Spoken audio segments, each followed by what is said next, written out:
qu'est-ce qu'une tribu africaine qu'on nomme les Asda peuvent nous apprendre au sujet de la longévité? Eh bien, je vous dis ça dans un seul instant et vous allez être surpris. C'est pas ce que vous croyez.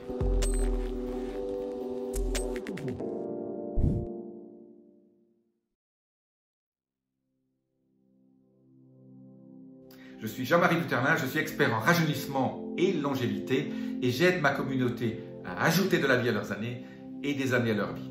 Alors, aujourd'hui, je vais vous parler de la tribu africaine des Asda, c'est H-A-Z-D-A. Vous pouvez regarder sur Internet un peu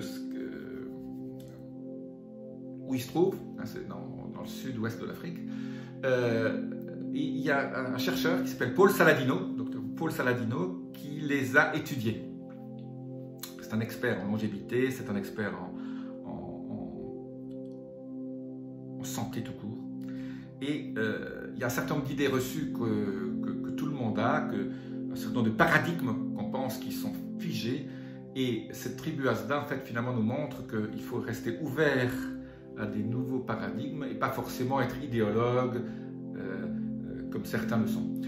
Je suis un très grand fan, vous savez, du professeur David Sinclair, qui est un des grands experts mondiaux en longévité. C'est lui qui est un fan du NMN, le fameux nicotinamine mononucléotide, qui est un des éléments au niveau longévité qui a prouvé qu'il pourrait augmenter. C'est un des précurseurs de la vitamine B3. Il a beaucoup étudié ça. Il est un fanatique du régime végétarien normal, mais avec donc les protéines d'origine végétale surtout. Voilà. Paul Saladino, lui, en étudiant les Asda, qui est en fait, c'est des gens qui vivent comme il y a encore peut-être 20 ou 30 000 ans. Ce sont des chasseurs-cueilleurs qui n'ont pas de point fixe, et ils ne cultivent pas et ils n'élèvent pas de troupeaux. Ils vivent comme nos ancêtres qui étaient en pleine forme. Alors, quand on étudie ces gens, ces Asda, il y a plusieurs caractéristiques. Ils ne font pas de cancer, ils ne font pas de maladies chroniques, ils sont en pleine forme, ils ne sont pas obèses, ils ne font aucune de nos maladies de civilisation, ils ne font pas d'inflammation. On a étudié leur microbiome, je parle beaucoup du microbiome, ils ont un microbiome de rêve, génial. Pourtant, ils boivent très peu de lait, ils n'ont pas la partie des bifidus de ces bactéries dans l'intestin. Ils vivent en pleine forme et ils ont une espèce de bonheur permanent. C'est-à-dire que 99% du temps, ils sont heureux et 1% du temps, ils résolvent des problèmes. Contrairement souvent à la civilisation occidentale, on cherche le bonheur. Eux, ils sont heureux tout le temps. Et ils vivent très vieux et en pleine forme. Alors, Paul Saladino a essayé de voir quelles sont en fait les caractéristiques de ces gens, quelle est leur nourriture, comment ils vivent. D'abord, ils sont heureux parce que tous les jours, ils vont à la chasse et ils cueillent des fruits. Donc, en fait, un de leurs fruits préférés, c'est le fruit du baobab. Et ils mangent très peu de légumes. Donc, ça contredit un peu la théorie de Sinclair. Les seuls légumes qu'ils mangent, en fait, ce sont des tubercules, qui est une espèce de racine qui est très difficile à manger. Donc, ils sont là en train de...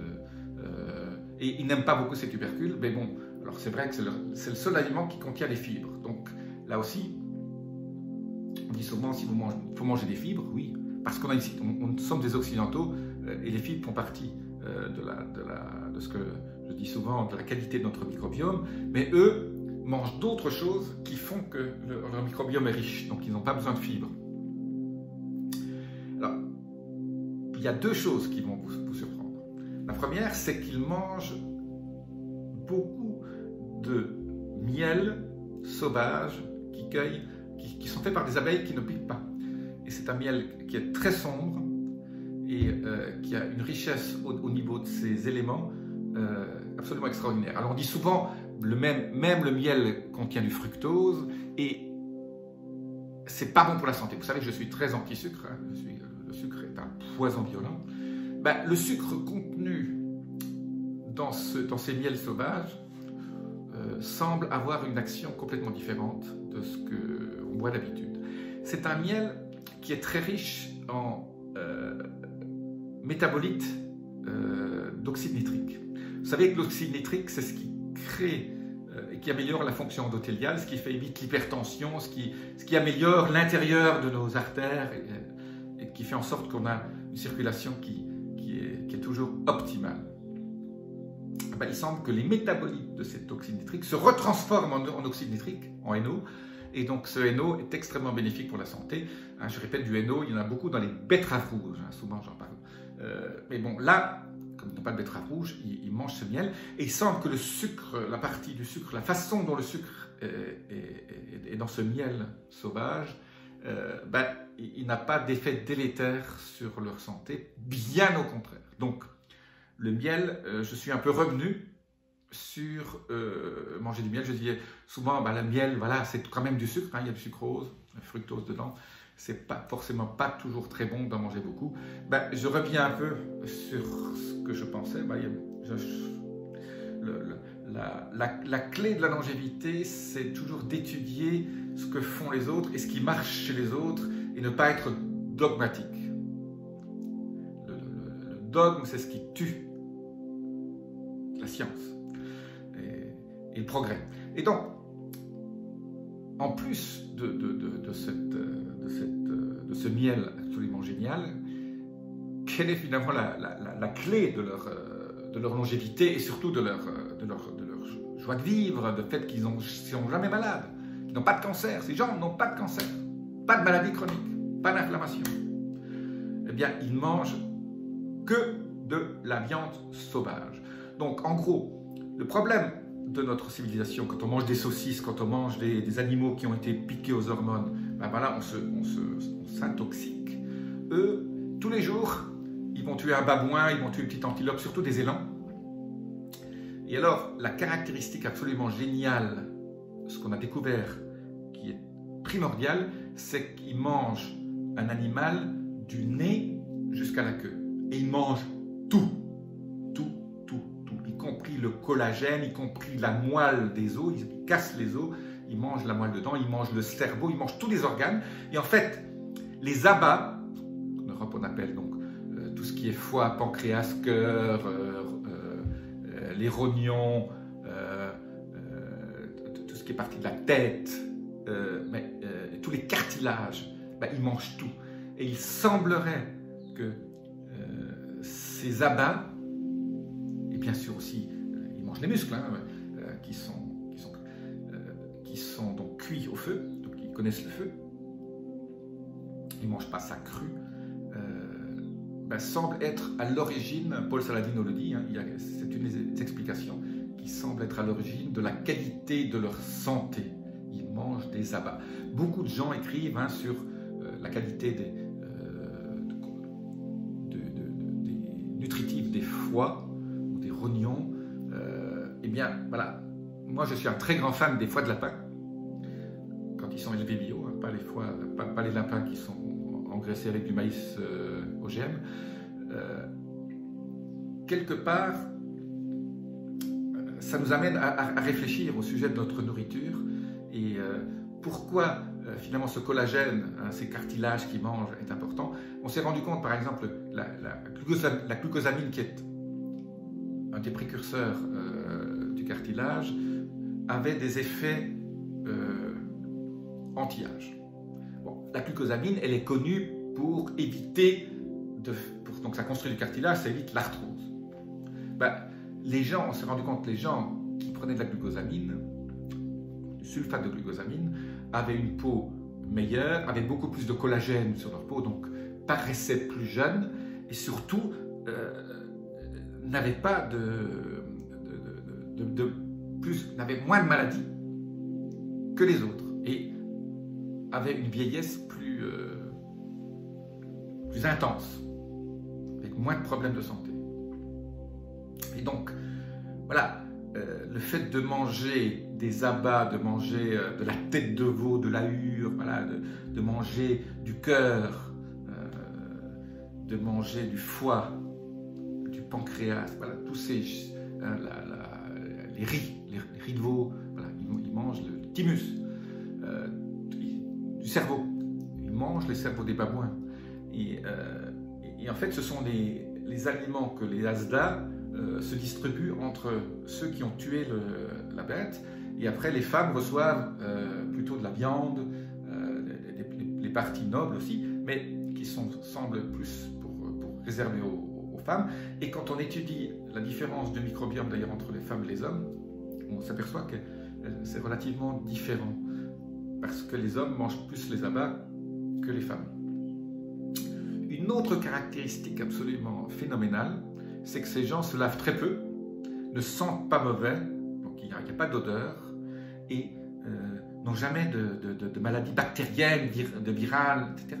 Donc c'est très bizarre, et ceci viendrait du fait que la richesse de leur microbiome est si intense, parce qu'ils sont en contact avec la nature, avec le sol. Le sol est très riche en bonnes bactéries, et le fait, ben voilà, ils mangent ces tubercules sans même les laver, juste en les brossant un petit peu, ben, ils mangent de la terre, et il semblerait que quand on mange de la bonne terre avec qui contient un microbiome très riche, ben, c'est absolument bénéfique pour la santé. On s'est rendu compte que beaucoup de pays en Afrique, les enfants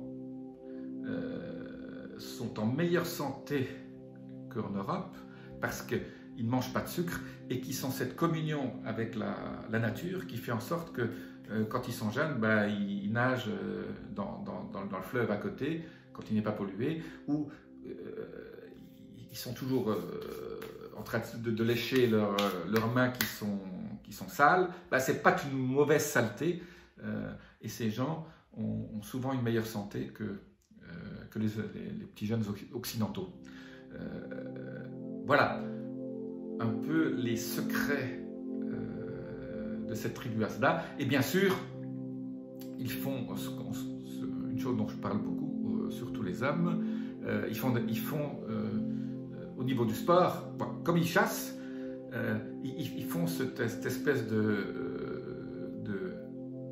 ce que j'appelle le HIIT, H-I-I-T, High Intensity Interval Training, c'est-à-dire qu'en fait, ils font des sprints, ils s'arrêtent. Ils font des sprints pour chasser, et donc ils ont cette activité cardiovasculaire intense par petites séquences qui est extrêmement bénéfique pour la santé, ce que nous on a découvert il y a une dizaine d'années ou une quinzaine d'années. Voilà, quelque part ils ont une vie absolument passionnante, et leur joie c'est d'aller chasser et de chasser en groupe. Donc ils ont cet esprit de communauté, c'est des groupes de 50-60 et ils se déplacent, c'est des nomades, et ils couchent par terre la nuit, ils n'ont pas de lit, et ils ne veulent pas élever, ils ne veulent pas cultiver, ils mangent, donc c'est trois choses, ils mangent des animaux, surtout les abats, ils mangent du miel sauvage, très sombre, cette qualité dont j'ai parlé au niveau du Hainaut, et ils mangent quelques tubercules, mais ce n'est pas leur nourriture favorite. On sent que finalement les légumes, ce n'est pas leur truc, ils en mangent parce que de temps en temps il faut, mais c'est surtout, c'est vrai, ça aide aussi au niveau du microbiome, parce que le microbiome adore ce genre de fibres qu'on appelle des féculents résistants, et qui est une partie de leur nourriture. Mais pour eux, c'est pas la chose fondamentale. Eux adorent manger des abats et du miel. Voilà, ça contredit un peu beaucoup d'idées reçues faites par des chercheurs un peu partout dans le monde. Ben, je voulais vous donner ces éléments aujourd'hui. Ben, voilà, les abats sont bons pour la santé. Voilà, eux l'ont prouvé. Alors c'est vrai qu'ils ont peut-être un génome différent du nôtre, qu'on est peut-être différent. Voilà. Moi, je vous donne ce que Paul Saladino raconte dans ses ouvrages et son étude sur les Asda. Il vit au Costa Rica, au soleil, au bord de la mer. Voilà, lui-même, voilà, il fait ce qu'il prêche, et il est en parfaite santé. Voilà. Donc j'aime beaucoup toujours aussi les chercheurs qui paraissent moins que leur âge et qui appliquent ce qu'ils racontent, qui montrent quand même qu'il y a une espèce de cohérence dans les choses. Quand je vois des médecins qui sont obèses raconter à la télévision, ou des nutritionnistes qui ont un tour de taille un peu trop important, qui nous donnent des conseils, je trouve toujours qu'il y a un certain manque de cohérence dans tout ça, et que c'est comme un médecin qui fume, voilà, ces médecins obèses qui font jamais de sport. Le nombre de médecins qui meurent voilà, parce qu'ils ont un travail très dur, mais avant l'âge de la retraite, c'est absolument phénoménal, parce que voilà, ils mènent une vie incohérente par rapport à ce qu'ils racontent à leurs patients. Si vous avez aimé cette vidéo, appuyez sur la petite clochette, appuyez sur le petit bouton abonnez-vous, laissez-moi vos commentaires, j'adore lire ce que vous me racontez, et si vous avez envie d'autres vidéos de ce style, faites-le moi savoir. Je vous dis à très bientôt. Namasté.